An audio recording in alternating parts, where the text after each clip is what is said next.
Good evening, everyone. This is Actual here, and I'm bringing you another video here of Halo 5 Guardians. I've just been jumping back into the multiplayer. I actually just got off not too long ago, and I pieced together some of his footage here for you. I'm on the road to semi-pro. I am constantly trying to get to that level before the end of the beta. It's like my personal challenge, and today I just hit another milestone. I was promoted to Onyx III, and already I'm making a good sort of foundation for my promotion onto the next sort of level. This is really sort of good to me because the CSR system that 343 has put in Halo 5 really gives you that sort of motivation to want to continue on that road to try to be the best of the best. It's a good system. However, that isn't to say that there aren't problems with anything. Oh, and also, please excuse the lag that's happening in the video.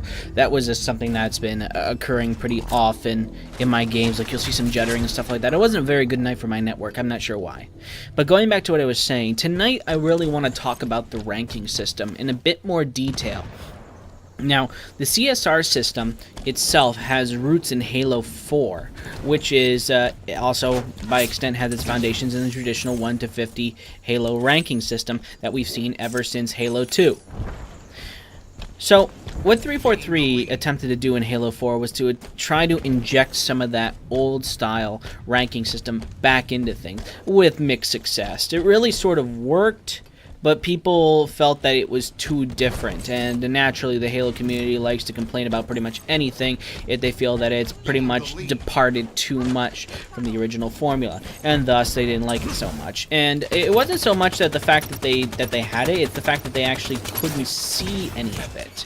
And that was something that I think I actually supported them on, in terms of a competitive ranking system, that if you don't see the ranks, it's not really all that useful as a ranking system. So, like, you'll be able to tell, but no one around you would either. Now, that was sort of rectified in the Master Chief Collection, whereupon we see a Halo 2 based ranking system being used in the game itself. And, well, I say that kind of loosely because also at that time, it's not fully implemented in all the game types, and I think that they're holding off on that particular thing until they can get the matchmaking all taken care of. I haven't played in a little while because I've been playing Halo 5 ever since the beta opened, and I've been having fun with it ever since. But in Halo 5, we're seeing two different types of ranking systems. Of course, we're seeing the unlock system, which had its roots in the Spartan rank, which was originally introduced in Halo 4, or if you even want to go further, in Halo Reach, because Halo Reach was the first Halo game to have ranks to unlock armor pieces, or ranks to have credit bonuses, and ranking up itself had the currency that was to be spent. And now in Halo 5, we're seeing a sort of return of a ranking system, but not quite in the way that you expected. Naturally, a lot of people playing this would already been playing the beta, would already be familiar with the ranking system that's already been put in there, which is an evolution of the CSR system, where we have different division rankings. Now, division rankings are cool because they sort of mesh a little bit of old with the new. We have different tiers, starting with Iron, working all the way up to Pro. Now, if I remember correctly, the ranking system goes something like Iron, Bronze, Silver, Gold, Onyx, Pro, and Semi-Pro. So we have 7 tiers, 7 for Halo, of course. And of course, within those 7 tiers, we have, outside of the Pros and the Semi-Pros, we have 3 subdivisions. So within each tier of ranking, we have 3 different sections that you can be ranked in based on match performance. Which is like rank X1, rank X2, and rank X3. Now, when you play your first initial games of Halo 5, you're going to be placed into one of these divisions. And I was lucky enough to be placed in Onyx II, I believe. And to find that you're so close to semi-pro, like, makes you feel like you can actually strive to succeed in that sort of area. It really drives you, which is really, really good. I like a ranking system like that. It's what the ranking system has done is it actually brought me back to the days of Halo 3, back when it was majorly played on Xbox Live. And what I mean by that is, here's what happened when I played Halo 3, because this is kind of like like a personal sort of thing. I don't know if anyone else does it, where whenever you were put into a match, you would be able to see the ranks of everyone that you'd be playing up against. Like, everyone, like anyone who's played Halo 3 knows their first feeling of when they were put into an entire match full of brigadiers. Everyone feels that fear of going up against people that were massively more ranked than you. And that was good because it sort of drove you to play even harder, or it intimidated you to such a point where it totally broke your morale. Now in Halo 5, I find myself doing this. I find myself going into a person's service record and then going down to the mode that we're playing, let's say Slayer in this case, where I'll be able to check it out. I haven't done that ever since Halo 3.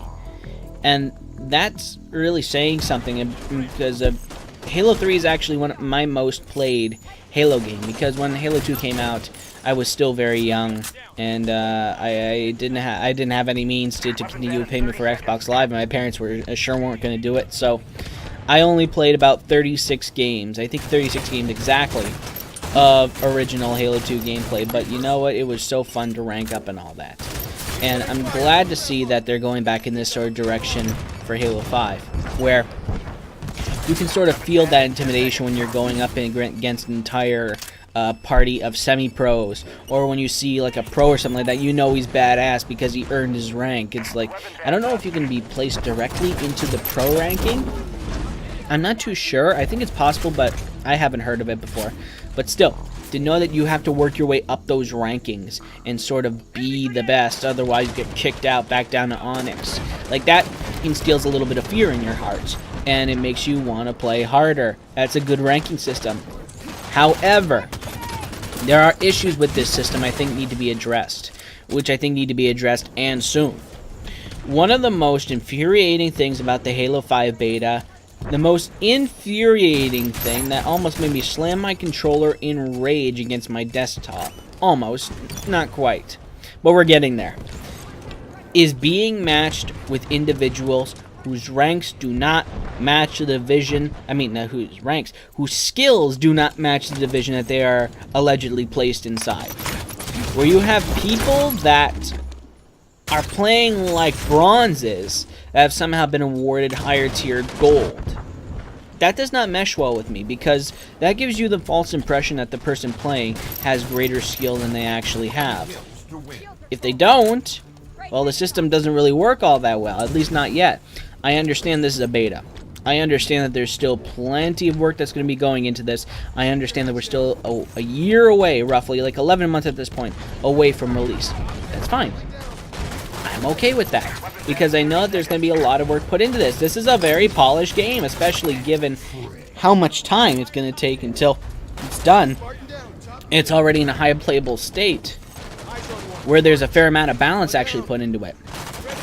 But the ranking system, I think, is one of the most important things that they need to put into, because as a matchmaking system, it's important to have people that are put into a game that are, well, evenly matched, I guess I can say, but to sort of make up for like a shortcoming as well. Like, I've seen people say theories about how the system itself works in a way that it could be implemented, in the sense that if you're doing well, like extremely well, if you're on a good streak, the system will match you with players that are of lesser skill, so that it acts as sort of like a handicap to the other team, where they actually have a fair chance to win, versus you totally dominating for about 20 games in a row. If that's the case, that's ingenious and at the same time disingenuous, because, well, I'm being punished for doing well, and the other team, they get like a free shot at me because I have people that are going to be going like 4-18, which has happened plenty of times before. And well, God knows that I've had quite a few bad games. I actually ditched a recording of one of these games because I did absolutely horrible on it.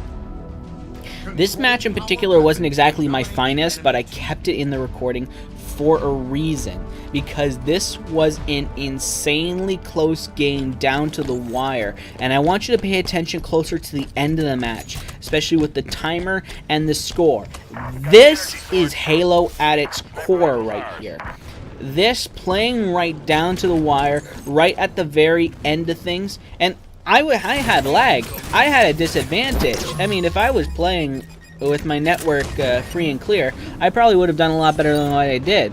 Granted, I could be just giving excuses for myself and how I could just, like, just not be playing well. That's certainly feasible, but I'm just saying, given how much judder I had, it made sense to at least put some of the blame on my network.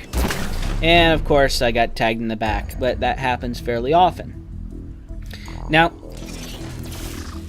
I'm going to take a break from the ranking system thing. I'm going to talk about a couple things, like, in this mode, where I've uncovered, like, the meanings behind a couple more medals and all that. It's one medal that I've been noticing that I'm getting, especially, like, after a very good match of Regret, where I was going to town with the Hydra, is a medal called Power Player. And that's a symbol that's represented by a nuclear trifoil that's surrounded by a red background. And apparently, like, a reason that you get that medal for 10 kills with power weapons in the entire match. I don't think that it's a sequential medal. I don't think it's a spree medal. As long as you are able to get 10 kills throughout the match with weapons like that, you are able to get that, like, to call that one your own. Like, you are the power player, man. You got 10 kills with power weapons. And given that, especially since Green Skull made a video not too long ago about how we found the Hydra difficult to use, I consider that a badge of honor, because apparently he didn't like it, but apparently you need to know how to use the Hydra correctly. The Hydra is a very, very finicky weapon. It's not exactly suited for the tight and narrow corners of Regret. It makes me feel like it's a much more effective anti-vehicle weapon, since you are able to lock on multiple rockets up to about, I think it was 6 in the magazine, if I remember correctly, or 6 in the carousel. The fact that I was able to get 10 kills with it, the fact that I was able to get, like, a power player medal with it, makes me feel really happy about myself. Now, there are, of course, other ones, other medals that I discovered the meaning to, like Gun Punch, which is apparently killing a player when they're making a Spartan charge at you. It makes you feel very good, but I don't know if there is a medal for killing a Spartan when he's doing when he's in the process of doing a ground pound. Please excuse me if I'm yawning and all that. 10 seconds to sniper rifle. There's Cliffhanger medal, which, of course, if you kill an enemy while they're clamoring. And you're going to see another one here. I'm not going to tell you what it is, but I want you to see it by the end of the match. But I'll get back to that one when I get back to that one. I wanted to get back to about the ranking system. Now, I'm pretty sure that a lot of people have been feeling the same sort of concerns as me when it comes to teammates and the quality of some of these people that you come to expect in a Halo game, where there are people that have done really, really badly, to the point where some people are somehow able to obtain a gold rank and at the same time maintain a negative KDA rating. Doesn't really sit well with me, because I feel that well, they didn't really deserve that rank, because their playstyle doesn't really say that sort of thing. Whereas if you're trying to bust your balls and all that to get on top, to get, like, Top Gun all the time, to fight for those killing sprees and all that, I think that should be taken into consideration. But if my theory about trying to compensate for your good games, and that was a good shot, that was a snapshot, but that was a bitch shot, but he got me. So you know what? Credit where it's due. Now, if my theory about the whole ranking system is true, well then, well, geez, I mean, it's a little bit underhanded, but if it gives other people a chance to sort of do well, I sort of get it. I don't necessarily like it, but I get it, and I understand it, and I can tolerate it. It's just my hope that when the final release comes around, that 343 Industries better irons out the kinks in the ranking system, where I'd be more likely to be put with other Onyx 2s, well, Onyx 3s now, or throw in, like, a semi-pro. And it's especially bad in Breakout, because holy crap, Breakout. Breakout is a very team-oriented game mode. I do not recommend lone wolfing that at all. If you must lone wolf, I recommend communicate with your teammates often. And what I mean by that is always have your mic plugged in, always call out your enemies. What I've been noticing along this beta is not a whole lot of people are talking, especially in a place or you don't have radar or shields. So you have to keep in constant communication. A good thing is when you're playing Breakout, when you die, you still get to spectate. So you can give directions to your other teammates where some of the bad guys are. And this works pretty well, especially if people are actually willing to listen, which is in a minority, but when these people do actually listen, it's great. Because, again, you can cinch it. But then there are people that can go, 6 rounds without killing a single person. And Breakout absolutely can destroy your KDA if you're not careful. Oh my god. Especially, I'll refer back to Green Skull's video where he talked about how he was playing nothing but Breakout, and it basically dropped his KDA to like a monster sort of level. You see that thing here? Next time I bring up the scoreboard, look at the enemies. Look at the enemies' roster, where you see a semi-pro that's actually on the bottom of that list. And you wouldn't think to see that. You would think the opposite. You would think that that guy is actually on top. Why would the ranking system put a semi-pro in the game if he's not doing so well?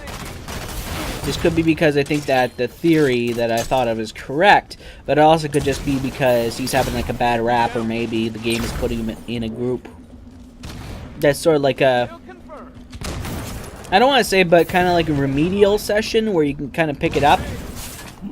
Because the way that you rank up or the way that you rank down sort of depends on, like I said, the quality of your game and the quality of the other team that you're going up against. So that means that if you're going up against a far more skilled team, you're going to earn much more reward when you actually win.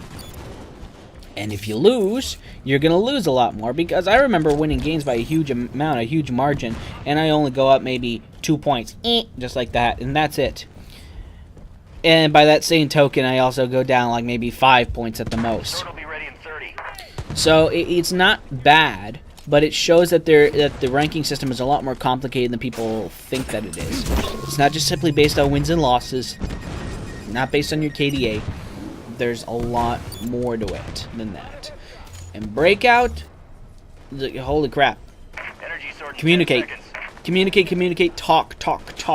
That's the only thing I recommend. If you talk, your chances of winning automatically go up a good amount. I'm also pretty good now with the sniper rifle now. I've actually had a lot more practice with this gun, and I can see like how it works and all that. The angle of viewing on the scope is actually wider than in any other Halo game, so it sort of creates a weird sort of effect that you're not really comfortable with at first. But after some finagling with it, you tend to make it out a lot better, and you tend to get a lot more comfortable with it. And in return, you get a lot more kills in the end. And it turns out there is some sort of bullet magnetism going on, a la Halo 2 sniper rifle. So even if you're not dead on the mark, no pun intended, you're gonna still score a hit and sometimes a kill. Oh, and also a cool thing about Eden, if you didn't know it already, this map has levolution. I swear to God, it's actually true. Now, when you're actually in this level, you're going to notice those 2 generators down there. You see, like the one I just shot that guy standing on top of? That generator actually can boost you up. There's actually a lever that's on the side of it. And if you shoot it, a piston will shoot up, and you can use it as a way to get up to top catwalk. And also outside in the back, I'm just gonna go back for my shooties here, because I'm not sure if the guy was still watching. Now that barrier back there, that light that's on the front of it, if you shoot that light, that barrier will descend, and 2 more barriers will actually raise up and will serve as a shield between sniper rifle and sword spawn. That is very, very useful. I had no idea that could happen, and that guy got a lucky stick right there on my shoulder.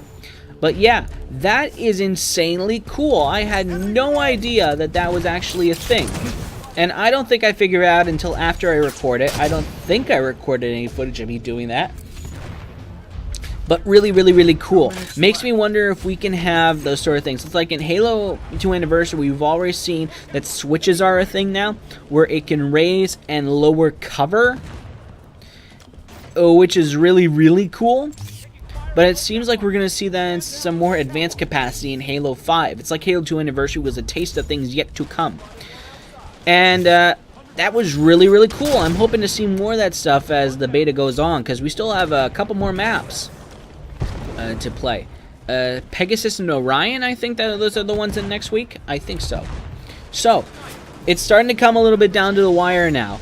It's 46 to 41. We've actually managed to pull up an incredible amount. I'm actually starting to get very, very excited because I think we can pull this game back. I wasn't performing the best in this game, but I started to redeem myself further towards the end. And we've only got about a minute left in play, so I'm starting to panic now. So I'm running around with the SMG, hoping to get some kills or at the very best assists, or at the very worst assists, because I just want to help out, sort of accomplish that sort of thing. And I got lucky with that guy. I thought he was going to take me out for sure, or one of his buddies. So it's 46-45. Holy crap, we can tie this up. It's incredible. Like, this is Halo at its core, where you feel the adrenaline pumping, where you think the match is in your very hands and you could be the one to save it. You just have to believe in yourself and trust the power of the bullets. And, well, I died there, so, of course, again, blood pressure's rising, but there's only a 3-kill gap. If we push it, we can do it, but there's only 20 seconds left to go. You would think that this would be it. This would be the end, but not so. Just like in a football match, anything can happen in the fourth quarter if you have some good moves. But here we go. This is where it comes down. 10 seconds. See what I do here? This is a new medal right here called Game Saver, where or the Clutch Kill, the Game Saver medal, where if you bring it back from the very brink and stop your enemy from winning, you get that medal. And I felt absolutely awesome about that. And of course I just recorded it because that's the medal I never even seen before. I don't even know if anyone's ever seen that before. I have never seen a match of Halo 5 Guardians end in a tie before. So that's like news to me, and I don't know if I'm the first one to see that. I mean, I don't think I am, but you know what? It was rare enough to get that. And I'm pretty sure, like the rest of us there, like the first thing I said when I was back in the game lobby was, huh, that's never happened before. So, this match went a whole lot better, where I started to pick out a little bit more, and the light rifle is actually one of the most difficult weapons to use in this entire game because of its slow rate of fire, but its heavy damage. It's a 4-shot kill DMR, essentially. But when you scope in, it turns into the Halo 1 pistol, I swear to God. It's a 3-shot kill, where you have this plasma cutter line thing where you can just shoot an entire beam towards an enemy, which will basically kill them dead, sure, but it will only take up 1 light bullet of ammunition. I'm calling it a light bullet, I don't know what it's actually called. So, and again, like, some people don't like Eden. I think it's good if you learn the callouts. Like I said in my last video, this is a map that is very sniper friendly. It is very open, very good for DMR and BR starts. Did he get me? Yes, he did. I forgot about that, but he stuck me right there on the kneecap. Oh, plasma grenades. I'm noticing that not a whole lot of people are using it. I got a stick, but I think it was only just 1 stick, and because of, you know, the whole advanced mobility sort of thing, getting a stick on a person is a lot more complicated than it used to be. But at the same time, it's so much more rewarding when you get that message pop up. And I love the flavor text too. The flavor text for the game when you do like a certain awesome task, like when you 4-shot someone, or when you 5-shot someone, when you kill someone with a sword, you eviscerate someone, when you snipe someone, or when you you vanquish someone when you vanquish someone in Breakout, or when you do like a protector, it says that you saved player X or something like that. It's good because like there's that level of dynamicism. Is that a word? It's a word now. It's reminds me a lot actually of Unreal Tournament again. If anyone ever played Unreal Tournament, like Unreal Tournament 2004 immediately springs to mind, where you have flavor text that sort of depended on what sort of weapon. Like when you use the nuclear missiles, like says something like you obliterated that player, or you headshotted that player and stuff like that. That's really cool. Like, I like that sort of thing. And again, that's consciously trying to bring it back to its arena roots. And I don't see how anyone could not be in favor of that. I'm still enjoying this beta. I still think that it's probably one of the most well-polished betas I've ever seen. And a well-polished beta, well, it doesn't necessarily mean it's a fully finished product, of course, but it means that it's very playable and very enjoyable even in its current state. I love this skybox. Eden's probably one of the most beautiful skybox maps out there because I love skylines, to tell the truth. I'm a sucker for cityscapes, and especially futuristic cityscapes. Like you probably saw in like one of my other videos where I just stopped and just glared out at the bay there and just looked at all the lights. It's really, really freaking cool. I didn't even notice that planet up there. I don't even know what planet we're on. Was it the planet or was that a moon? Are we on a moon? I don't know. I can't wait to see the story behind all these maps. One thing that 343 has been really good with is incorporating their lore into the multiplayer maps. I think I might have said that before, but I think it bears repeating again that it's a really cool sort of thing to include in your multiplayer game to sort of ground it within your series. 343 is incorporating lore much better than Bungie did, that's for sure. If you think I'm trashing on Bungie, I love the original games. It's just there was a disconnect between events that happened in the books and the lore and what actually happened in the games. And what 343 is trying to do is they're actually trying to incorporate the opposite. They're trying to bring more of the lore into the games itself. Well, it's a bit of an undertaking there to sort of get your game all that in sync with the storyline that you created. But it's amicable, to say the least. I really appreciate them for doing that because I'm very invested in the Halo lore, and I like that, to see events that were portrayed actually put into the game. I don't think that there's like any real hardcore Halo fan that wouldn't want to see like a big team battle mode that's focused around the fall of Reach, or Côte d'Azur on Sigma Octantis 4, or even during the Battle of Earth. We have no reason not to, since it's a post-war environment where scenarios like that would probably be incorporated into the War Games program. So, I'm very much looking forward to this. I'm very excited for this game. We still got plenty of beta left to go, but I am still very, very excited for this game. I believe I was talking about ranking not too long ago, but it seemed to like drift into something else, because when you talk about Halo, you can't just talk about one thing for very long. You talk about like a bunch of different other things here. I suppose I can talk about like a couple things that I think need to be addressed, which is lag as well, which is when you're playing on dedicated servers. I think that lag should be as little of an issue as possible, and for me, it's been fairly good.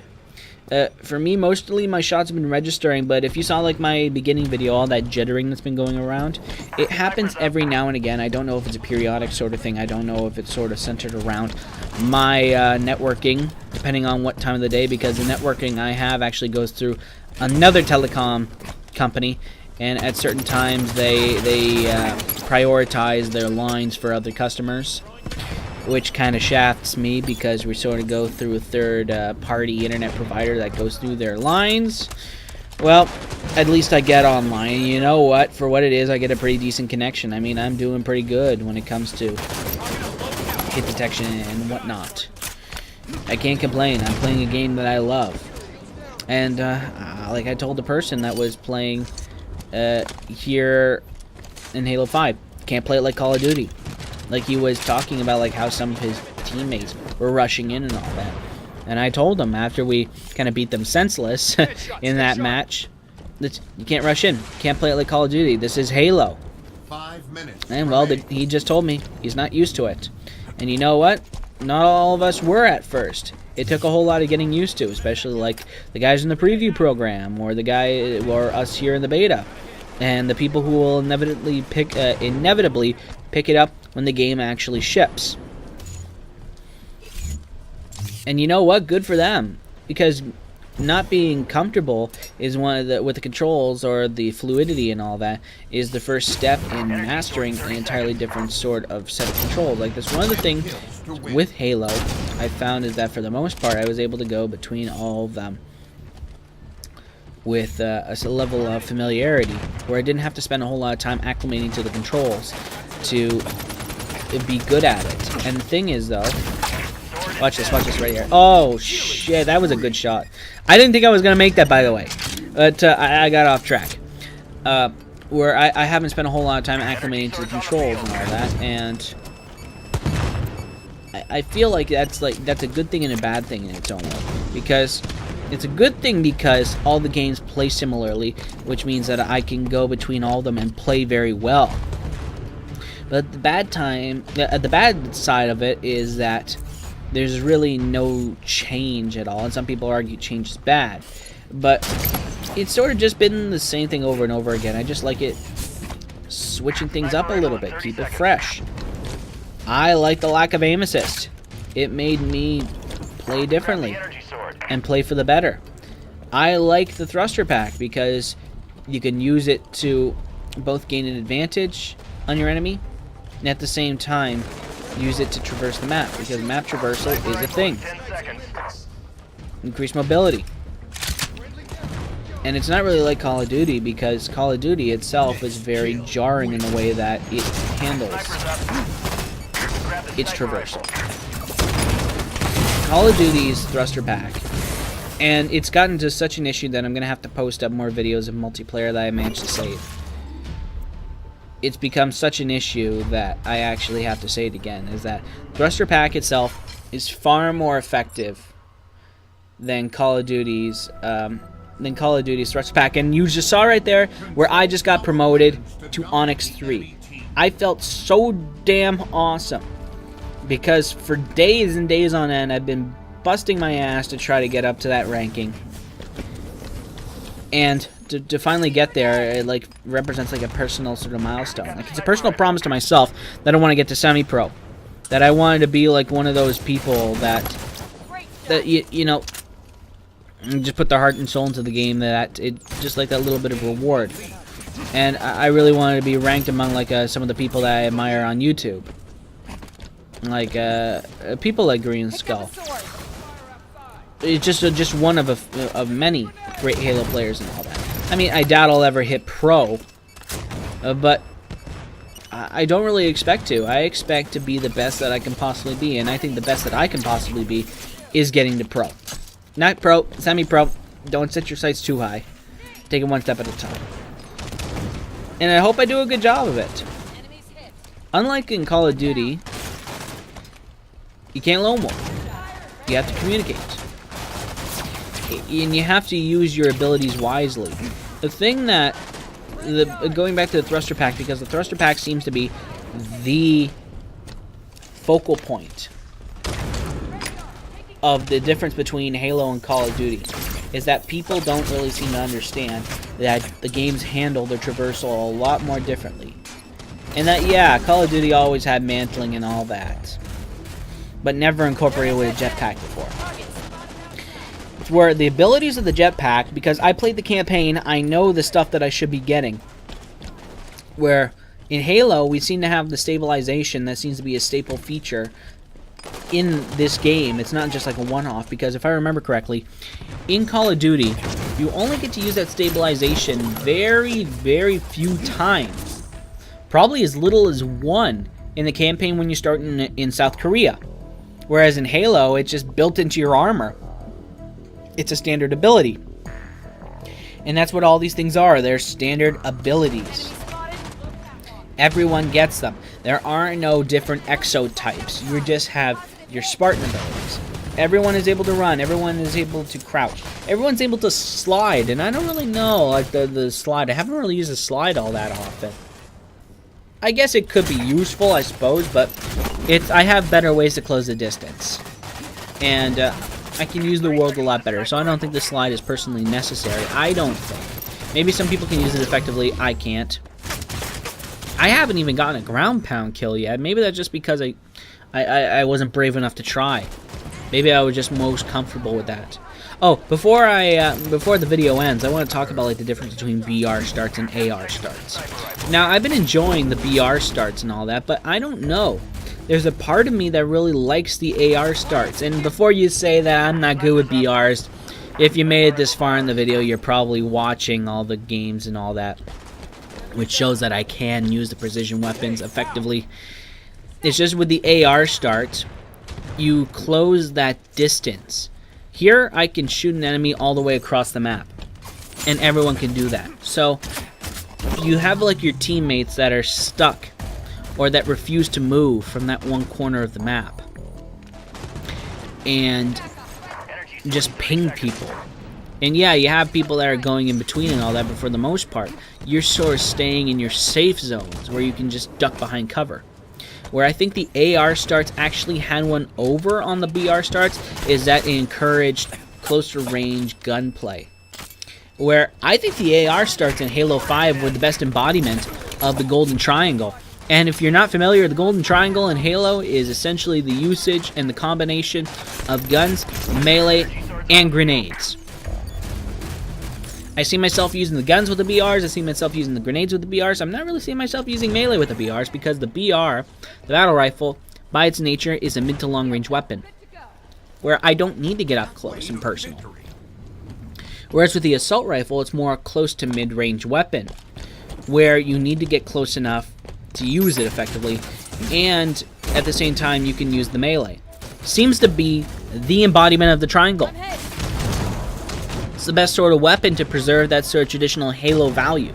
And now with the BR, and I'm going to assume that week 3 will be DMR starts, unless there might be carbine starts and they just haven't sprung that on me yet.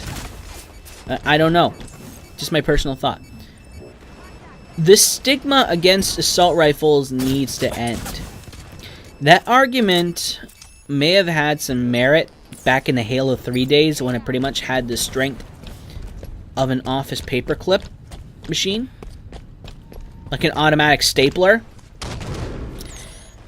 But now the weapon itself has some energy. It actually has some usage, especially in maps like Eden and Empire, which have their close quarter sections. And especially on Regret, I'm noticing that automatics really have a place in Regret, because the tight corners and all that, and the times where they force you to get up close and personal.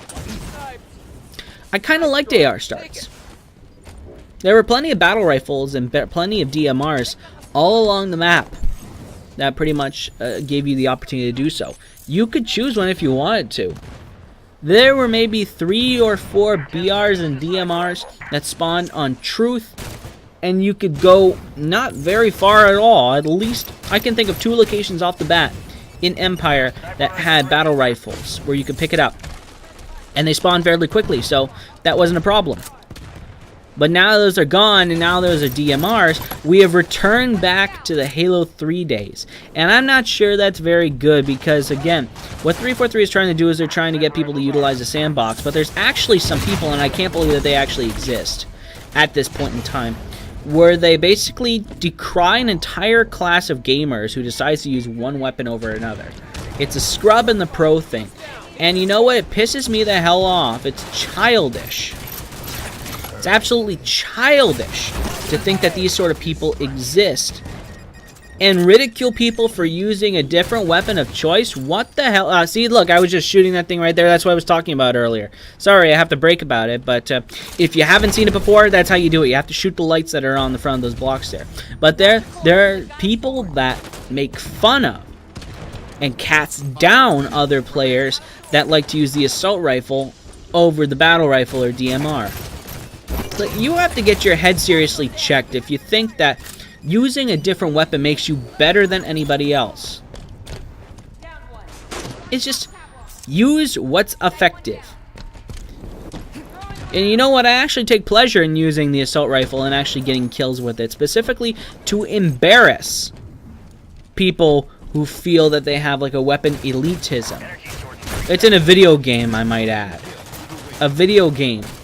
Like a luxury item that actually has no bearing on real life events. Unless, of course, you're a pro and actually make money off of stuff like this.